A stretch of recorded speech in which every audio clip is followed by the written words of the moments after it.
pieces. Was that like the analogy we're going for? 3 pieces, but close. Oh man.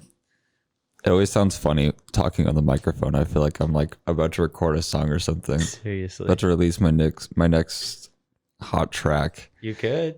I definitely could. I feel you like you should got do the it. voice for it. No. I feel like I really don't have a singing voice. No. Singing, rapping. Oh, rapping. Yeah. I feel like my voice is too soft to be a rapper. Like I would try to like say something, it would come off like it would try to come off sharp, but it would come off really dull. I guess that could just be your style, though. True. I feel like also a lot of good singers have like a very large voice. Like they're able to like really use their vocal cords in like a spectrum that I feel like I don't understand. Yeah, I mean, I guess you could just... Can't you just like learn that? I wonder how much of it is learned, and I Yeah. wonder how much of it is anatomy. Yeah, that's true. Do you know what I'm trying to say? We were talking, Clayton and I were talking about Freddie Mercury last night, and he has like so much space in his mouth. I guess it like actually makes him a better singer.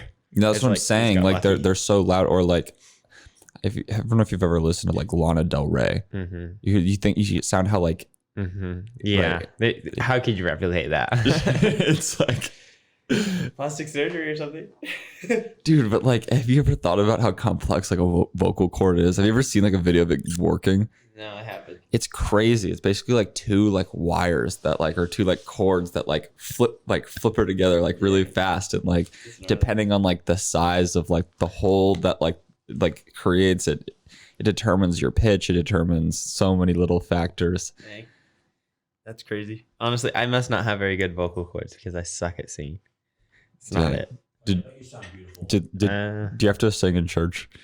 I mean, it's not really like an obligation, but I mean, I always had to sing in church. I remember when I was younger, my mom, I would be in like, like the main big service with my parents, and my mom would say, "I'll give you a stick of gum if you like sing this next verse." I swear, I feel like my mom would say the Yeah. same thing. Like she would pack away some snacks. Yeah. That's the only like time I guess I had to. When I was in like in the Mormon church, when I was like a child, they would make all of the kids, they would give like, they basically assemble all of the kids to do like a little performance in front of like the adults. I hate those. But it'd be so weird because I don't know, I felt like I was one of the older kids of all, like most of the time, so I was just amongst all of these like 7 and 8 year olds just like screaming the super high pitch acapella song, and I'm just like, I don't want to be here, and my mom is like, Yep. Your mom with the camera like you were in the streets last night or 2 nights ago. exactly. But anyway, let's jump into this. Mhm. What is up, everyone? Welcome to today's Undialed podcast. Today we have a really awesome guest with us. Special guest, introduce yourself. Who are you? Yo, what's up, homies? I'm Cody Flom. I'm a professional ski rider and homie of the Undialed Voice. They're sick. Heck yeah. So Cody's been in town for the last little bit, and it's been really cool having him here.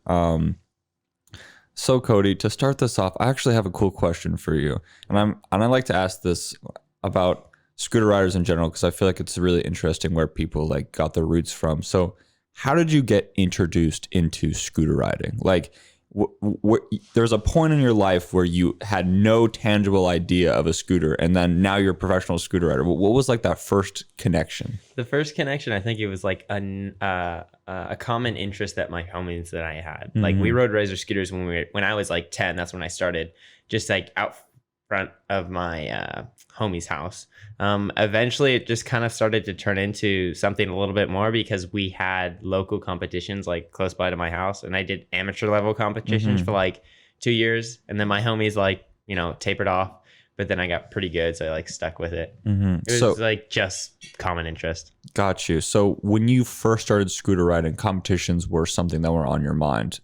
I mean, yeah, naturally, because there was this church that hosted like little contests in their parking lot. It was called Lakewood Skate, and it was just that like the same place that had that resi, Or no, that No. was okay. My bad. You're thinking of Youth Venture. I'm thinking of Youth Venture. Yeah, my bad.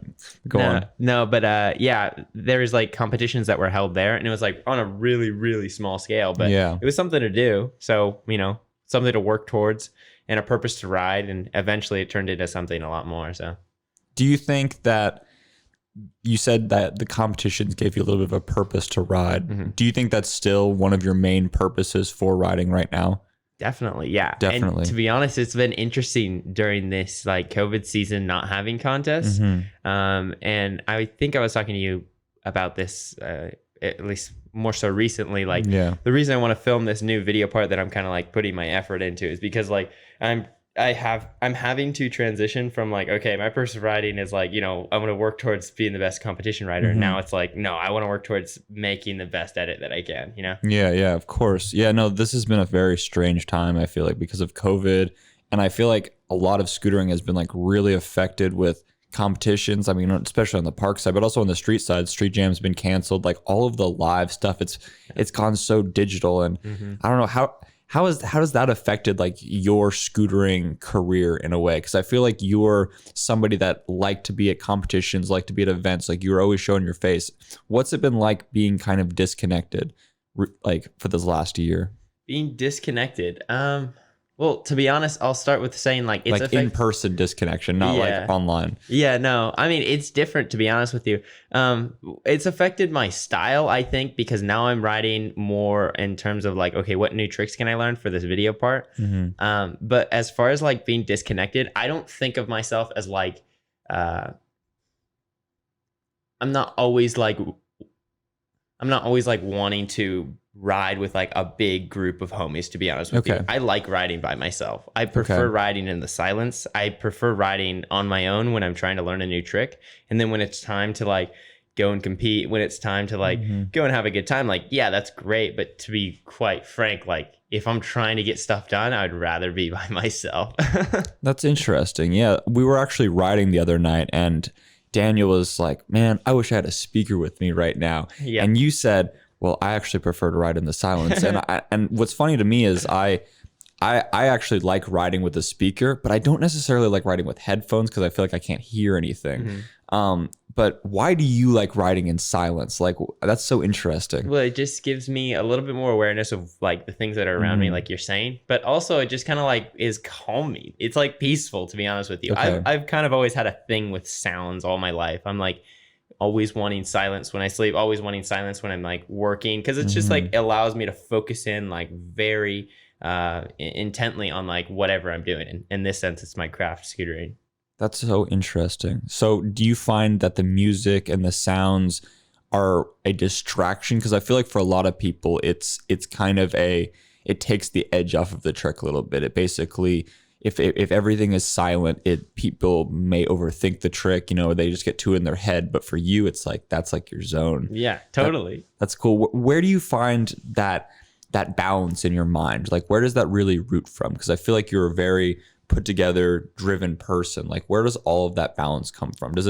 I'm sure it came from like your household and your family from being a young kid. Like, what lesson taught you to like be so like forward and straight thinking? Well, to be honest, I think I've always been like goal driven. I grew up being homeschooled my whole life. I was homeschooled all through high school, and then just with your mom. Yeah, and once I got into like high school, it was kind of like I was having to keep tabs on myself. So I was already being taught from a young age like that discipline and like keeping tabs on myself and like managing my time well. And more so now, it's kind of like I'm using the same same things that I learned when I was younger now with scootering, but for an even bigger purpose. I mean, like, to be honest, like I think that everything that I have is like a gift. So I want to like steward it well. So it's like that discipline plus knowing that what I have as a gift, I think that allows me to, ride the way that I do. Yeah. Do you think that scootering has taught you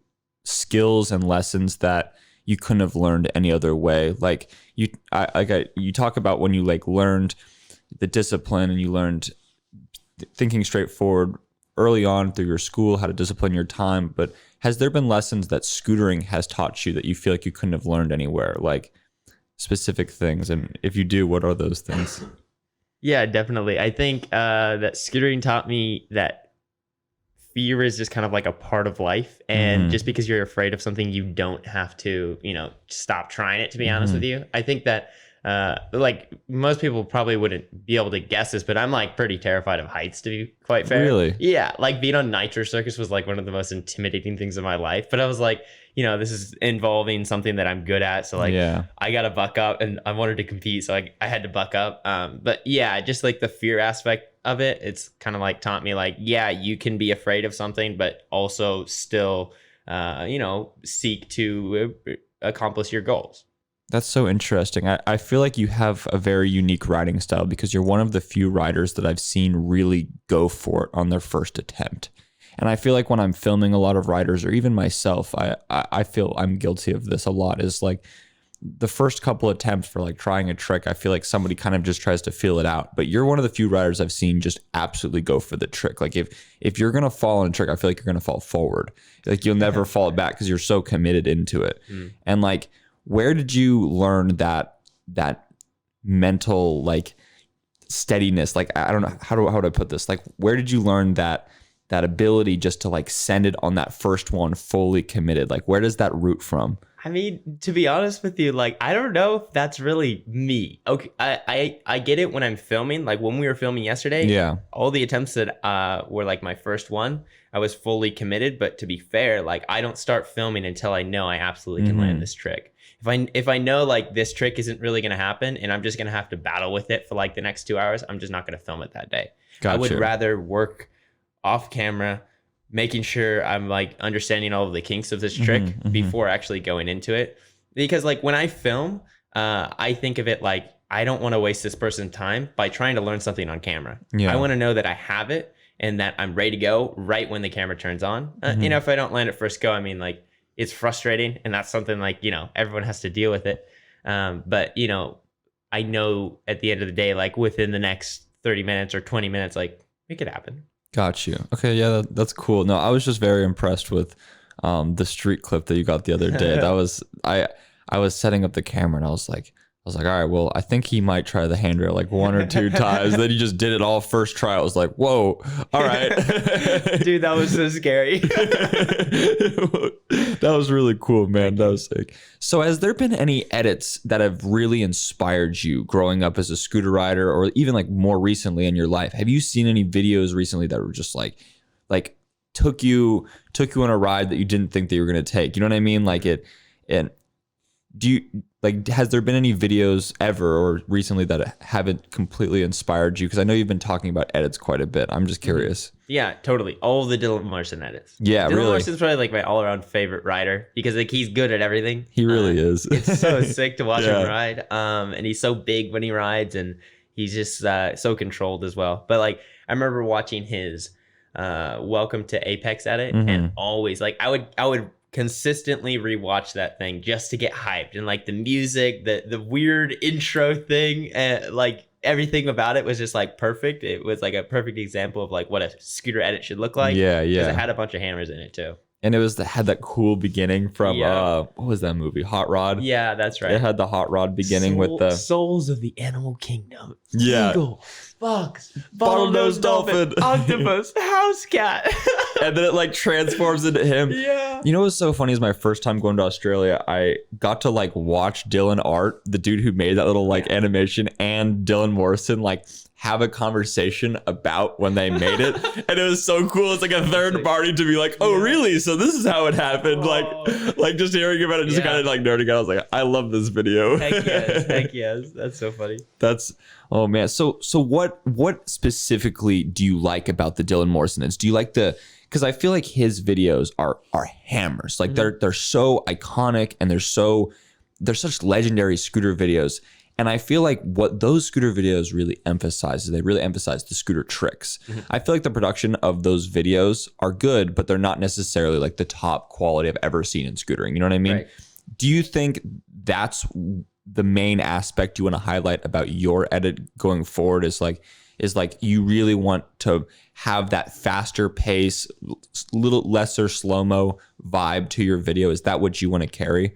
Or do you want to have more of a I'm thinking of like your birthday video a while ago where it was like a really almost all slow motion. You know, the one that Aaron Hill filmed? Oh, yeah. Yeah. So it's like, I feel like those are two different kind of styles for park videos. Do you think you're more striving towards like the faster pace one for your next one? More or less, yeah. I mean, to be honest with you, like the main draw for me with every Dylan Morrison video has been like just straight hammers. It's like all business. It's like no fillers. There's no need for fillers because like everything that I wanted to film anyway was incredible. You know, I'm thinking as if I'm Dylan. Yeah. And I kind of appeal to that, and I want to showcase like all my best riding in one video part without having people to, you know, watch 30 seconds of just me, you know, messing around. Yeah. Do you think that you'll show aspects of your life, of your day-to-day things? Because I feel like that's something that would be a really cool aspect of your video. Like I think that you're a really sick person, and I feel like that's like one of the main draws of potentially like park videos. I'm just thinking of like a Brennan Smith video, and it's like those videos are so good, but it's just like I feel like I didn't really even get to know Brendan in that video. It was just kind of like he's this mysterious figure, you know what I mean? And I feel like you don't really have that issue with your other content, but I don't know, I just love to see like put like, I don't know, the presence in your video. Dude, that's a sick idea, and I know we were talking about it last night. Yeah. And I'm totally open to it. I don't really know exactly what that would look like. I'm not necessarily a creative, but I would love to convey like a bigger message rather than just like, oh, hey, look at all my scooter tricks. Like, yeah, exactly. So tell me about Conquer. What is Conquer? How did that come to be? How did that start? Like, what's your idea? What's your vision for? Like, I'm so curious about your brand that you've created. Right now, Conquer is just an apparel company or brand that goes along with my name, Cody Flom. And the purpose of it, the mission statement, I guess. How does it go along with your? Is there some correlation, or is there like? It's attached to me. I mean, Okay. I mean, to be honest with you, like I feel as though that Conquer right now and everything that I made with it has kind of just been like my merch. Got you. Okay. Whether or not I've called it that, I think inadvertently looks like that to the people's eye because like I'm the only one promoting it. But anyway, like the mission statement behind the brand is simply to encourage people to conquer like the circumstances of this life with the Lord Jesus, because that's the way that I've found is the most effective for me personally. And I believe that this life is guaranteed. We're guaranteed to go through trials, and the best way to go through that is to partner with the one who conquered the biggest trial of all, and that's death. And so that's my thinking behind the brand. More like, I guess like the bigger spectrum of things.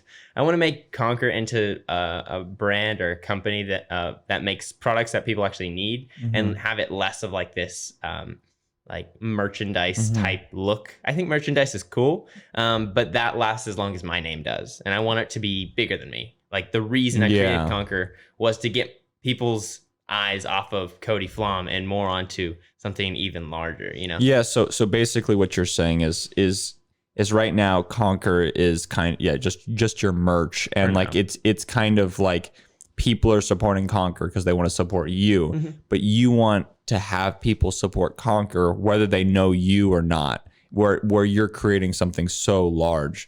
Now that's really cool. And what do you have any ideas for like the products that you want to come out with? Like just a direction, like would it be more digital products like apps, or would it be more like physical items like hard goods? Like what direction would you want to do it? I'm just curious. Yeah, totally. I've been playing around with both ideas actually. Not digital products, but like services that can be like conveyed over any platform that you can think of, as well as hard goods like protective gear or something along those lines within the industry. And if the Lord says like go ahead and expand even outside of scootering, then I'm down. But I know that this is the industry that I'm most familiar with, and I love this industry. So Same. I want to start with that for sure.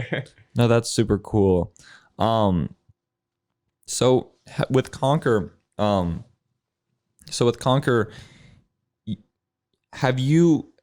you creating like a team with it, or is it going to be like a scooter brand, or is it going to be like, is this something that you want to be sold at scooter shops exclusively? Do you want this to just linger around scootering, or are you trying to make this like a way broader thing for like a bigger audience? And is this something that you want to continue and do for like I don't know, your 20s, for example, or like later on in your life? Is this something that you would want to pursue? Like, is Conquer something that you want to make into like your career moving forward, or is it just something that like an idea right now? Like, I'm just, how large do you want to make this? I want to make it larger than scootering is, because I think from a business standpoint, scootering has a cap right now, and the scootering's gotten really big over the years, and I don't know what it's valued at, in terms of dollars, but I know that when you look at scootering and when you look at skating, and then when you look at like the fitness industry, something like that, it's like pea size, you know what I mean? Yeah. And so, like I was saying before, I'm semi well versed within the scootering industry. This is the industry that I love. I'm passionate about the sport, and so I want to focus my attention onto this industry right now. Got you. However, I would like to see the brand expand to industries that are even larger. And to be honest with you, I think it's quite possible, because Conquer is a universal term. I mean, it's not exclusive. Yeah, no, yeah. It's definitely a universal term. It's like it can be applied to so many different things. I know that you do like rock climbing and you do other aspects. Is that the first areas that you want to move into, more like a fitness type of thing, or do you want it to, like, I don't know, I'm just curious, like what, like where in your mind is this going? Is it going to be a fitness idea, or is this like an app that people can kind of like talk, or like I'm just curious, like what's your vision? I mean, to be honest with you, I think of it as something that like involves like the things that I'm passionate about, and I can't really answer that straightforward because I don't really know. Like I'm asking really abstract questions. No, I'm sorry. I mean, like, to be honest with you, I don't know what it's gonna look like in the future. I know that right now it's gonna be focused on scootering. My desire for it is to grow outside of scootering. Whether or not that goes into industries like rock climbing or the fitness industry, or something else within action sports. I don't know specifically, but there's a great possibility of that. Yo, Cody, can you move closer to the mic really quick? Yeah. Thanks, man. Yeah, but I just lost my train of thought. Fitness. My bad. Fitness and Conquer. Yoked. Yeah, no. So I saw you come out here a while ago because you were coming here on a Conquer trip. And you came here with Cole Zimmerman. So good. Were you filming that for like a separate channel, or was that just for Cody Flom exclusively? That was for my channel right now. Okay. And I think like the whole idea behind those videos was to create like actual just entertaining video content, because to be honest, at the time I didn't really have any products. I kind of just wanted some movement. I knew that this was a brand that I wanted to put a lot of effort and time into. And to be frank with you, like I was kind of like, I just need some sort of movement and some sort of push to go forward in order to get the wheels off the ground, essentially. You know what I mean? Got you. It's like an air trick. You needed the quarter pipe. Yeah, exactly. It's like a 5-player. That's so sick. So, do you have any routines in your life that you follow to keep up all of your scooter tricks? Like, how important is fitness in your life? How important is like working out? Because I feel like the way that you scooter is so acrobatic and so crazy. Like, you must have to like keep up like with your conditioning, working out, especially if you want to do comp runs for a minute long. Like, what does that look like in your life? I mean, working out mostly, 3-4 times a week. I try to keep that up. And to be honest with you, it is like a physical thing. Like, I need to be physically fit. Right now, it's a little different because like we actually don't have competition runs. So we're just like, able to ride and do things how we want to do it. But to be honest, it's a mental thing, because like I think even just showing up, the idea of like just showing up when you're working out or just running, like, man, I'm really tired today, but I'm just going to push myself to even run like the smallest bit, just so I can say that I did it, just so I know that I can do it. And I build that, mental armor in that sense. It's not just like about the physical aspect of things. For me personally, I think as well, because I'm like actually athletically inclined, and I am, generally like a fit person, having the mental armor and the mental strength to go along with that is most important. Got you. Yeah, no, that's so interesting. You say like just starting it as half of the battle. And I feel like the older and older I get, I feel like I'm just realized like that's half the issue, is just having that mental shift in your mind about like like, all right, I'm doing this thing. All right, I'm actually going to be doing this other thing now, and just getting your mind going. It's crazy. Like a body in motion stays in motion. I don't know. It's momentum. Well, I was just talking about this with my friend the other day, or yesterday. He was like, dude, 2021's just the year of showing up. The word that keeps going through my head is momentum. I'm like, you know what? That's quite nice, because I feel like a lot of times we set these like super lofty goals and standards for ourselves.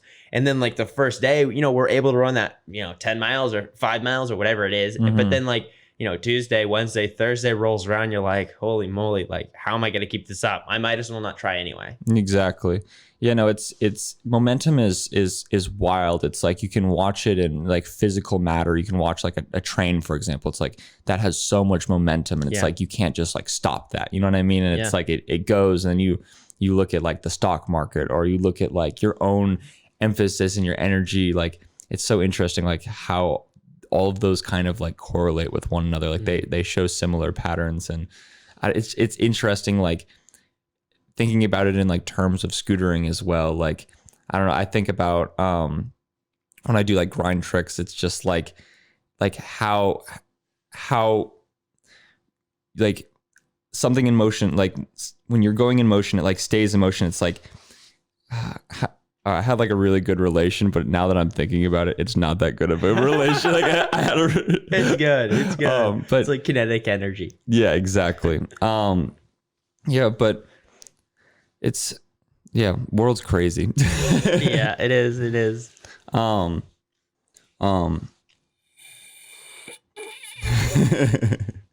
Like that, Clayton? We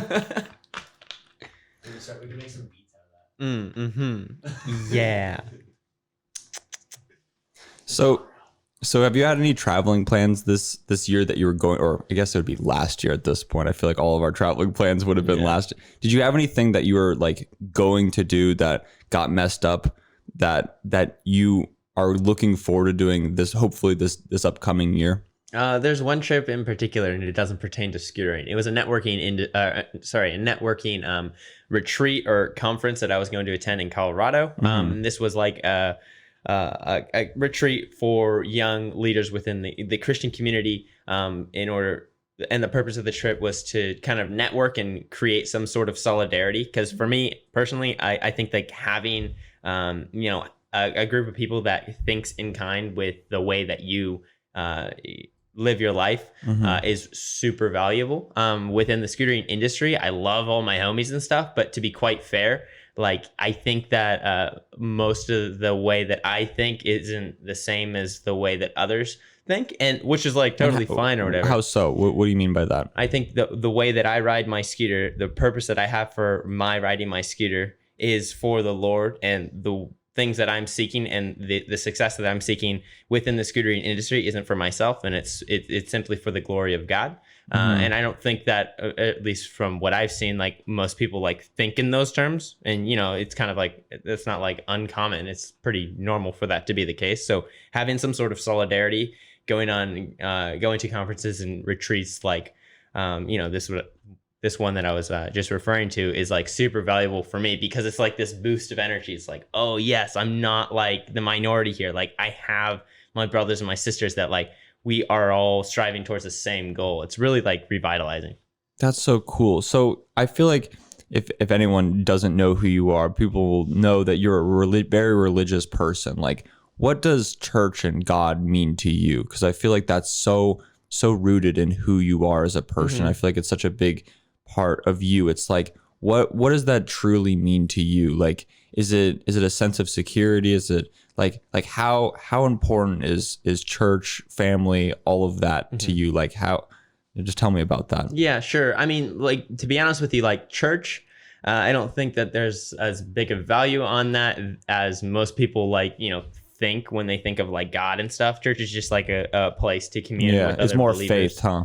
Well, yeah, it is your relationship with Jesus when it comes down to it. And I understand that my relationship with Jesus, it's like I'm at the lower position, he's at the higher position, and then above that, it's like the Lord is God, essentially, is the creator, and I'm the created being, and because I know that everything that I've been given and the way that I live my life was designed for a real purpose. Yeah. And because of that, it encourages me and it motivates me to live a life that is, glorifying to the Lord. And it shows that I'm being a good steward of what I've been given. Got you.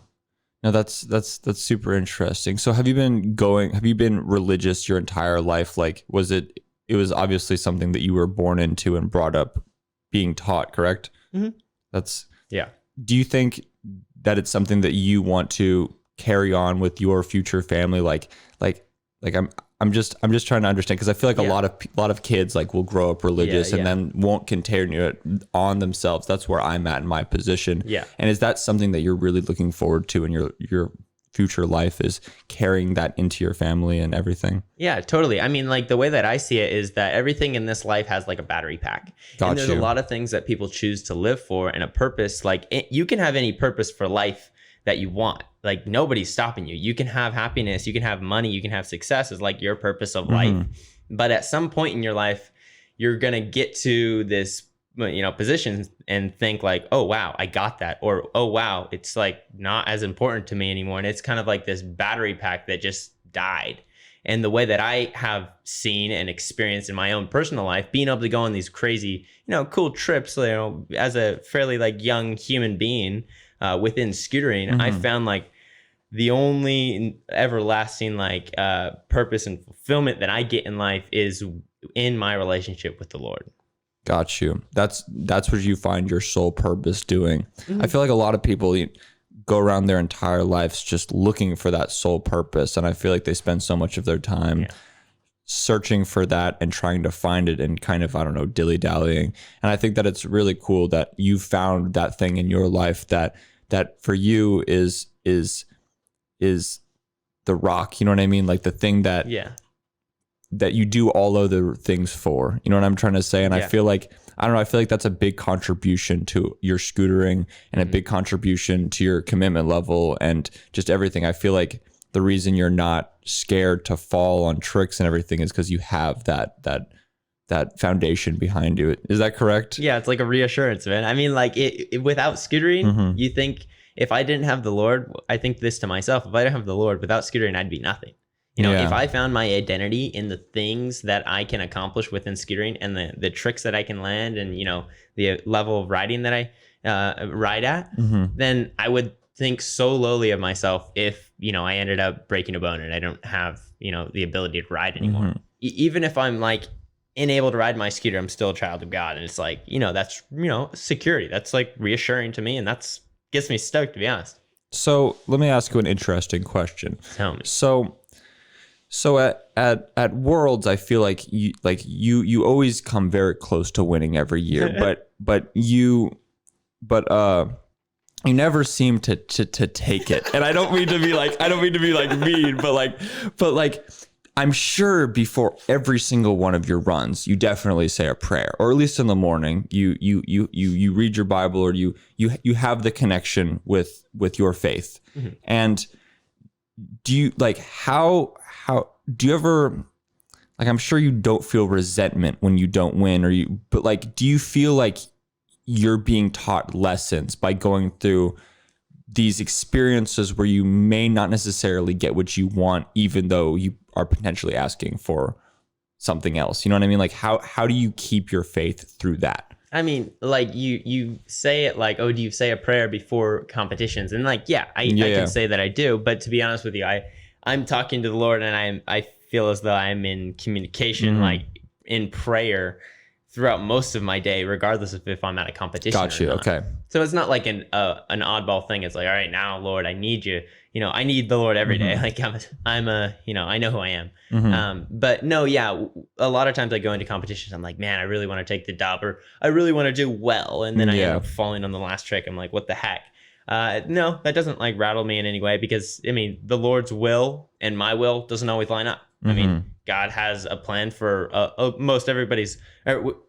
God has a plan for everybody's life, and a lot of times, most of the times, that doesn't line up with the way that we think, because most of the times the way that we think is like selfish, whereas the Lord thinks in terms of, okay, I want to bring glory to myself. Got you. No, I was just curious because I see like in sports games like football and stuff like that. I always see people, doing prayers before they, like, I don't know, kick a football or something like that. Like they always do this things. I didn't know if you were the same way with like dropping into your runs or not. I mean, not exactly, but sort of. No, that's you. But for you, it's more like keeping that momentum. It's not like for you, it's like you don't want to show up competition day and be like, hey, I haven't talked in a while. Like help me out today. You always need to have that momentum there. It's like what keeps you like level in a way. I don't know. I mean, to be honest with you, it's just like, yeah, it does keep me level, and it reminds me of my identity because this is like the foundation for everything that I do. Like this is like every morning, every day. It's like this is what I'm living for. That's so cool. that's so cool. So who do you normally ride with back home? I feel like you always talk about how you're doing things alone all of the time, and I feel like a lot of your Instagram clips, like I don't know, like I don't know, I don't see other people with you. I see you're sometimes hanging out with like Chris Ferris and stuff like that, but like who do you normally ride with back in your local area? I have one homie in particular that I've known for quite some time. His name's Wyatt Soto. He's a homie just at my local skate park. He's like the only one who rides a scooter that I see frequently. I don't really go to my local all that often, to be honest with you. But when I do, he's usually, the dude there. We're filming each other Insta clips or just riding together. So mainly him. That's cool. Yeah, no, I've been curious because I feel like I always just like see just you. You know what I mean? Yeah. Do you say that, like, out of all of like the local skate parks in your area, like obviously you live in Southern California, so you have skate parks galore.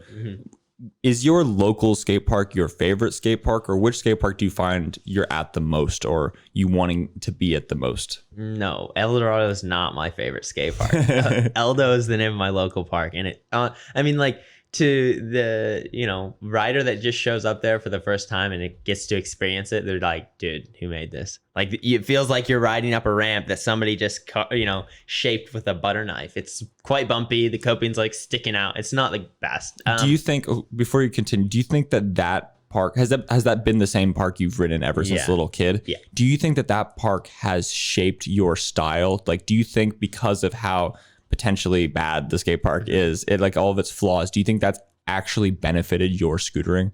Yeah, more or less, definitely. I mean, it certainly has taught me to be a rider that is comfortable with, like, doing big tricks on like ramps that I might not find, the to be like top tier. Regardless of anything, I still love the park because it's like, yeah, it's where I learned like my first flare whip, and that's where I learned my first flare, just to concrete and backy and stuff. So like, it's got sentimental value, and I hold it to like high esteem for sure. It's so funny. I totally understand what you're saying. I have so many skate parks back at like my parents' house that are just so bad, and I just, for some reason, I'm so like loyal to them for some reason. Like, it's just, I don't know, it's hilarious. All right, so when you're not at, is it El Dorado? Yeah. If you're not at El Dorado, where do you normally like to sesh at? Like, what's like your park that you want to go to train or to, I don't know, film? Yeah, two parks. One's in East LA, which is Belvedere. That park is amazing. It's like kind of got a weird layout to it. It's kind of hard to find like lines within it. However, like, the ramps are quite large and you can film whatever you want there. And then the other park is Chino, which is like, dude, I mean, Chino's perfect because it's super fast because it's concrete, but it also doesn't feel like you're sliding on like, asphalt when you fall. It's like quite slick. So do you like the slick aspect of Chino? I mean, I like it more than like Chandler BMX Park, the one that we were riding yesterday. Got you. Okay. Because it's sticky. When you fall at Chandler, it's sticky and your knee pads like dig into your knees, and it saves you, but like, it almost, they don't want to slide because like you're on your driveway essentially. That's Yeah. But Chino's different. It's like you could just slide right back. It's so funny. It's so funny you like Chino, because I always get like such a strange feeling when I go to the skate park. I love everyone that goes to Chino. I love all the locals. I love the shop. Nice. I love everything about Chino. But for some reason, Chino skate park is just like strange to me. I feel like maybe I always go there when it's crowded or something like that. But like, what aspect about that skate park do you really like? Like, what specifically about that park? It could be like a feature, or like just how the quarter pipes are. Like, what draws you to that park? I really like the bowl. To be honest with you, like the way that the quarter pipes are shaped, they're so mellow. They allow you to like just rip as hard as you want, off of the quarter pipe and still not land flat. And for me, doing a lot of overhead tricks, that's super helpful because it allows me to just go chuck the bri or chuck the whip butter or whatever it is, as quick as possible and still land in transition. Got you. Yeah. No, is that one of your favorite parks to compete at as well? Yeah, I think it is, to be honest with you. I mean, like we haven't really addressed like bigger skate parks like Adrenaline Alley or like Woodward or Woodward East. But like as far as like concrete, more local parks go, yeah, it's one of my favorites. I feel that. Yeah, no, that skate park is really sick. What's your opinion of Little Chino? No. You don't like Little Chino? It ain't it, bro. Dude, for some reason I like Little Chino more. No. You can't do anything there. No, that park is tight. You just go in a circle the whole time. Yeah, that's why I don't like it. That's what you're doing in Chino as well. It's just a bigger circle. Yeah, it's just a bigger circle. Yeah, that's true. That's very true. Oh, man. Yeah, no, Chino is such a funny park because I feel like it's been like one of the most iconic skate parks in scootering like forever. I was literally, when I was talking with Nolan on this podcast yesterday, like we were talking about just like how iconic that hip is. Like I feel like for me growing up, I saw so many, because I grew up in Northern California, so I never really got to go to Chino until I was older. And for me, it was like that hip was like the golden hip. The hip. Yeah. You know what I mean? Do you think a reason you like that park so much is because of how much like I guess scooter energy has been put into it, like with all of the pros that have gone there? Like does that add a value to it to you or not really? Yeah, I think so, definitely. I mean, like the community aspect of any skate park makes it for sure. And like to be honest with you, I probably wouldn't enjoy riding parks here in Arizona if like you guys weren't here or Chris wasn't here or, more homies that have moved here over the years weren't living here, because, it adds a lot to it. That energy and that just solidarity, essentially, like makes you feel like, oh, yeah, this is like a place that I can get down at.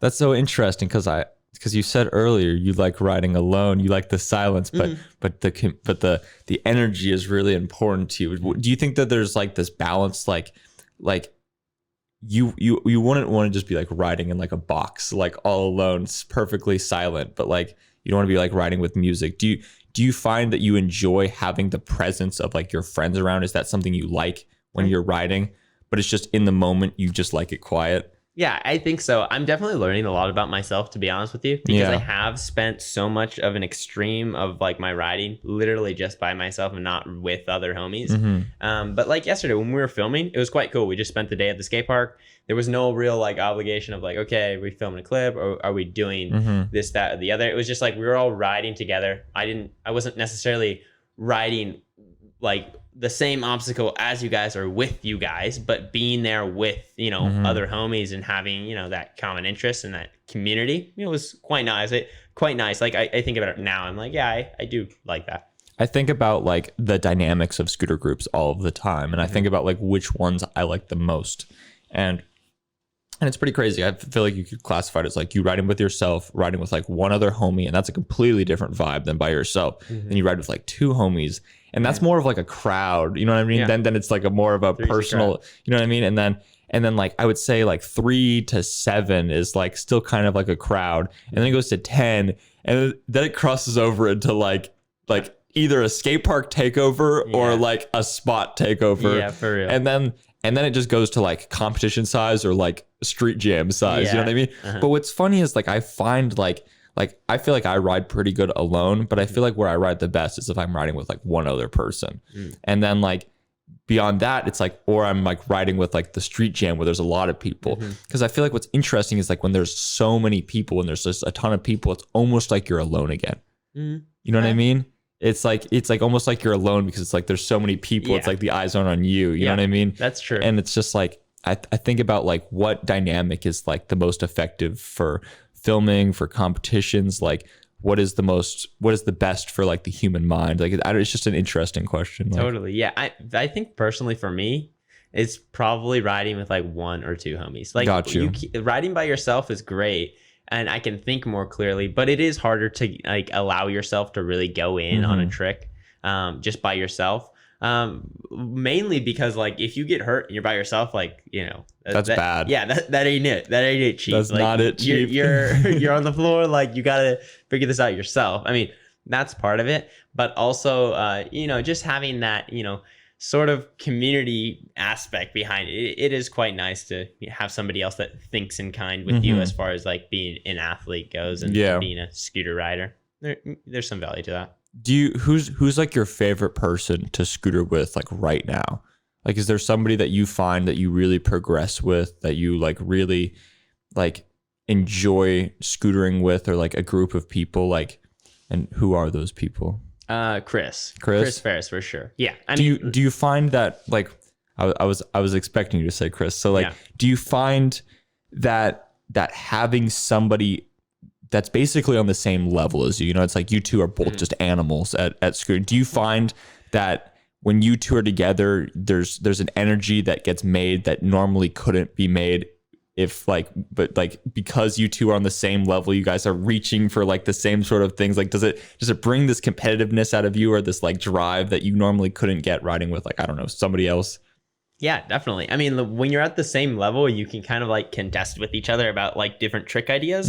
That kind of like, creates this motivation inside of you to like, go after that trick, because you've talked it through. You've said like the aspects of it that you think will work. Then you talked about the aspects that you think won't work. And then you're like, you know what, but I still think I can get it. And your other homie, Chris, in the sense, it's like, oh yeah, I think you got her too. It's like, it's fun. It creates something there.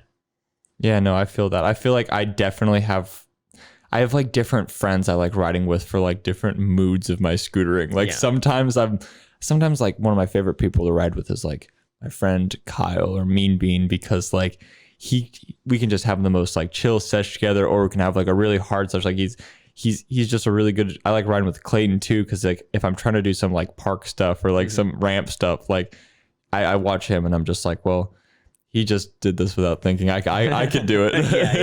And I don't know. It's so funny like having different people to ride with, but I feel like I almost like just riding with one other person the most. I feel like that's just like the most, I don't know, it's like almost like the most intimate riding session.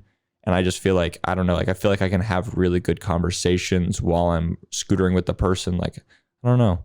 It's interesting to me. Yeah, totally. I feel like scootering, like a lot of that comes down to like the friendships in scootering, as well as like how kids make friends and how kids make groups. Have you found that like your skate park friends have been like your closest friends in your life, or would you find that your friends from other activities have been more of your close friends? From my local skate park, not so much, because to be honest with you, there's not really that many people that like ride. That like live close to me. But some, there's definitely been like, I definitely have really close friends completely unrelated to scootering. And that's as a result of just, like we were talking about earlier, different mindset, or that having that same mindset in the Lord. But like for scootering, like I think like having I've made friends like John Marco, Jamie Hull, Jaden Sharman. And are those some of like the closest friends you have in your life?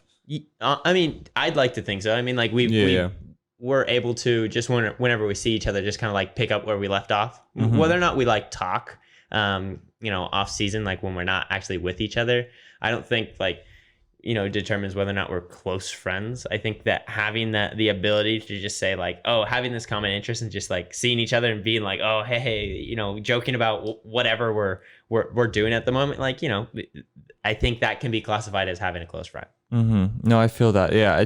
For me, it's so interesting. I think about like, why do I scooter? Like, what is the real reason of me scootering? And I feel like I finally like condensed it down to like, I scooter because this is where my friends are at. This is where my community is. This is like my tribe is. Yeah, that's and it's like I'm just so curious like about other scooter riders' perspectives on that. You know what I mean? Like if that's the same thing for other scooter riders, and like if that's like one of the more like rooting messages of like scootering, like, or just community in general, like human activity. But yeah, no, it's do you think that like do you think that it's ever potentially challenging to connect with other people being so far into a craft? Because I feel like meeting a lot of other people, like people aren't as dedicated as you are. People aren't as committed to what their activity as you are. I feel like a lot of people have tons of activities in their life that they just kind of do little bits of, you know what I mean? Do you ever find that it's hard to make connections with people because you're so driven? Yeah, definitely. Yeah. I think it's like, challenging because a lot of times, like, I mean, most of the times for myself, like I have to slow down and realize like, okay, not everybody thinks the same way that you do, which is completely fine and doesn't mean like they're right or wrong. But like for me, like when I go into those communities, it's like, okay, I kind of have to shift from this goal driven mentality to now this I want to build community with these people, and as a result of that, I'm going to compromise on what I think or how I think I should be spending my time in that instance. Yeah, no, I always think about like for in my case, like I feel like it's sometimes difficult because I'm so deep into like whatever I'm doing, you know what I mean? It's sometimes like difficult to meet and connect with people that aren't scooter riders themselves, you know what I mean? Like it's just interesting. Do you think that you'll take the precision of your mind and like the focus and your thought that you've just demonstrated into scootering into all the other routes of your life? Like, do you think scootering has prepared you for the upcoming challenges that you have in your life, or do you think that it's teaching you something now? Yeah, definitely. I mean, like scootering is teaching me a lot about myself and like the different parts of like my heart and my mind and just what's the way something that about yourself that scootering has taught you? It's taught me, well, to be honest with you, traveling and scootering in general has taught me how important community is. Like we've already touched on this, but like, I've spent a lot of time doing things on my own and just kind of like, I've always sought independence and I love independence. I love doing things on my own, but it's also taught me like, no, like this whole thing, this life thing is about people. Like you need people around you. You can't just go off on your own and think that you're going to conquer the world like by yourself. You have to conquer the world. Yeah, there you go. You have to surround yourself with like a group of people that like can genuinely help you, because you can't do it on your own. I can't do it on my own. I don't have like those strengths to accomplish everything that I want to do. I don't have like a graphic design like type mind in it. If I have my own business and like I need that, I can't just rely on myself for that. Something that more recently happened, like the Scoot Fest competition, we were able to take all categories: the girls division, the park division, and the street division, which is whoa, that's sick. USA just took us out. Took it out of the park. And for me, like I'm great at what I do as a park rider, and I was able to win that competition. But I would have had no chance of winning World Cup if it were just me competing in all three. One, because I'm not a street rider, and two, I'm not a girl. Well, hey, you can be whatever you want to be. It's 2021. Barely. There you go. Yeah, no, it's so interesting. I feel like scootering has taught me like the most in life, and I feel like the biggest lesson that I've personally learned from scootering is like being like the willingness to like trust myself. You know what I mean? Because I feel like that's like the biggest thing is like you have to really be able to like trust yourself. Like when you go for a trick, you know what I mean? Yeah. You can't have hesitation about yourself, and I feel like growing up as a child, like I struggled a lot with like just trusting like myself, like trusting that like I'm capable. You know what I mean? I feel like that goes back to like starting is half of the battle. It's like I almost didn't even start some of these things because I didn't even think that I was capable in the first place. But it's like just going for those attempts, just I feel like one of the biggest things I've learned is like just repetitively like trying a really hard trick, and just that mindset that you get into, just like that, and then when you finally like land it, and like then like it teaches you like, damn, like I can really do this for myself. You know what I mean? And that's like such an important thing on so many levels, because it's like when you roll away from that, it's like, yes, like you have a clip, you have an MP4 file that's going to go in an edit that's going to be sick, but it's also like you have that confidence when you go into a job interview. You have that confidence when you like talk to your neighbor. You know, you have that confidence when you do it like anything, you know? Mhm.